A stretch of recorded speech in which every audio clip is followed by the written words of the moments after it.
The American Revolution was a particularly brutal sort of civil war, quite different from what would be experienced anywhere else during the Revolution. When we think of the vicious frontier warfare that took place in South Carolina, I think it's very easy to assume that such atrocities had been the result of Indian warfare. However, the barbaric combat was in fact between supposedly civilized white settlers and British soldiers. This was a war where no captured patriot was protected by their age or gender. Tarleton's British Legion and various Tory bands earned a very bloodthirsty reputation. Whereas the Patriot cause was not held with such fervor prior to the invasion of 1780, British excesses after the capture of Charleston kicked off a long campaign of strikes and reprisals involving Patriot militias and partisans, Tory militias, and even British soldiers. Two battles in particular that stood out, at least in my evaluation, were Huck's Defeat and the much better known Battle of Cowpens.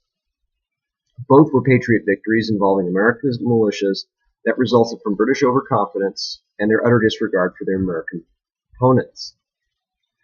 Thomas Sumter, antagonized by the wanton destruction of his plantation in South Carolina, backcountry, had been organizing American militias and partisans under authority from the Continental Congress. However, this leadership structure was never rigidly adhered to. When Captain Christian Huck of Tarleton's British Legion camped out at the home of Revolutionary leader Colonel William Bratton, Bratton took his own force and sought to defend his home from the British. By the time he caught up with Huck at the Williamson Farm in the new acquisition district in the northern sector of South Carolina, Huck's command was a mixed force of British regulars, some New York loyalists, and local South Carolina militia in the King's service, totaling to about 100 to 150 men. In the early morning hours of July 12, 1780, some 250 American militiamen and partisans assaulted and overran Huck's position, assaulting it from three sides. Huck was killed along with some 85% of his force.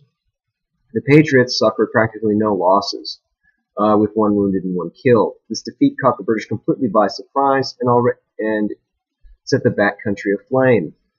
Cornwallis had not subdued the American population, quite the opposite. He had only egged them on to fight the British with every ounce of their effort. Not only did the defeat prove that the British were vulnerable, but with careful timing and tactics, that they could be in fact defeated. Nathaniel Greene, having taken command of the Southern American Army from the disgraced Horatio Gates, sought to keep Lord Cornwallis in South Carolina. In doing so, he split his army, sending a force under Daniel Morgan off in the direction of 96 to threaten the key British garrison in the frontier region of South Carolina. Brigadier General Daniel Morgan kept his mixed force of perhaps 2,000 regulars and militia moving, frustrating Tarleton's pursuing force of roughly 1,100 men. At Cowpens on January 17, 1781, Morgan arrayed his men in three lines, the militia in the front ranks. They had to only fire 3 volleys before retreating, leading Tarleton's men headlong into a trap.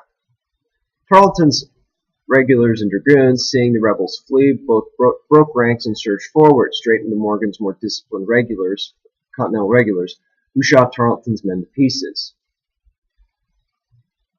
With the British lines wavering, American infantry and cavalry counterattacked. Tarleton's force panicked and either surrendered or fled. Tarleton had suffered in his abortive assault over 800 casualties. Like Huck's defeat 6 months before, Cowpens continued to electrify American resistance in the South and provided further setbacks for Cornwallis in his attempt to pacify the region. Both Huck's defeat and Cowpens seem to stand out for no other reason than the British were defeated because of their own hubris and arrogance. In Huck's case, he assumed that his own and other activities in the region, assaulting farms, burning settlements, in general terrorizing the countryside, he assumed that all that had cowed the rebel militias into hiding, when in reality this very brutality had triggered a violent reaction that overran and killed most of his force. Likewise, Tarleton and his men arrogantly assumed that militias were fleeing in cowardice, not to lure them deep into an American trap. Both American victories proved that the British hold in the American colonies was breaking, and that a mere repetition of their previous policies would be asking for a disaster. Now, what is furthermore interesting in this analysis of the Southern Campaign provided by Walter Edgar in his book Partisans and Redcoats is that despite all these setbacks, Cornwallis assumed that he was in fact winning in South Carolina. How he believed this is still a mystery when between the various partisan battles, of which there were 20 between July and August or October rather of 1780, and the later battles of the fall, Cornwallis really had no reason to believe that he had in fact pacified South Carolina. In fact, if Cowpens and the subsequent battle at Guilford Courthouse and the continued partisan activity even into early 1781 was any indication, Cornwallis had in fact not pacified South Carolina, and it continues to befuddle me how he assumed that just by leaving the situation behind in South Carolina and North Carolina and marching into Virginia, that Cornwallis could even have made that assumption. In fact, he had not secured South Carolina. Again, the only thing that I can assume from the historical record and from what is indicated in the actions of British commanders is that both Cornwallis and his subordinates were overconfident. And this overconfidence eventually played to their complete and utter defeat in South Carolina and in the South in the American Revolution. Thank you.